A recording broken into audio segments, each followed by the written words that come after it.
Eto, mainit na balita. Mga Indiano, may pantapat na daw kay Kai Soto. Sino itong 7'4" mula India na gusto daw makalaro ng one-on-one si Kai? Samantala, Sage Tolentino, eligible na as lokal kung susundan ang bagong rules ng FIBA. Pero ang tanong, willing ba niya i-represent ang Gilas? Tara yan ang pag-uusapan natin ngayong araw. Pero bago yan, like and subscribe lang mga kabady para sa latest basketball news and highlights. Sa mga gusto pala manood ng laban ng Gilas sa FIBA World Cup qualifiers nang walang delay at free for life, magbibigay po kami ng free live streaming link.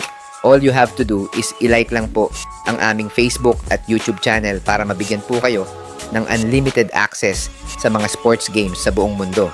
Kasabay ng pagtatapos ng 25-26 season ni Sage Tolentino sa UNC Asheville Bulldogs, muling uminit ang pangalan niya sa mundo ng Philippine basketball. Hindi lang ito dahil sa kanyang taas na 7'1", kundi dahil sa tila nagpaparamdam ang higante na muling magsuot ng uniforme ng Gilas Pilipinas. Matatanda ang naging sentro ng kontrobersya si Tolentino noong siya ay nasa high school pa lamang sa Hawaii. Sa gitna ng panawagan ng mga fans na sumama siya sa Gilas Youth para makatambal ni Kai Soto at AJ Edu, tila naging malabo ang sagot ng kanyang kampo noon. Maraming fans ang sumakit ang loob sa kanya dahil sa mga balitang tila ayaw o hindi prioridad ni Sage ang national team. Lumabas ang mga espekulasyon na mas nakatuon siya sa kanyang NCAA career sa Amerika at sa tsansa na mapansin ng USA basketball. Dahil dito, nabansagan siyang paimportante ng ilang kritiko na nag-aakalang hindi siya interesadong maglaro sa Pilipinas. Pero ngayong 2026 tila nag-iba na ang ihip ng hangin. Ayon sa mga reports at rumors, mas naging bukas na si Tolentino sa pakikipag-ugnayan sa SBP.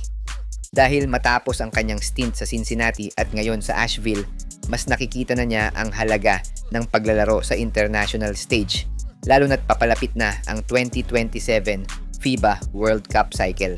Bagamat may issue pa rin sa kanyang FIBA eligibility dahil sa edad kung kailan siya nakakuha ng Philippine passport, ang kanyang muling pagpaparamdam ay isang malaking hakbang para sa Gilas.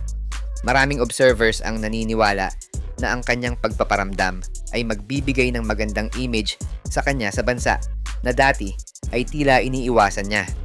Sa ngayon, hinihintay ng mga fans kung tuluyan na siyang mag-commit para sa national team.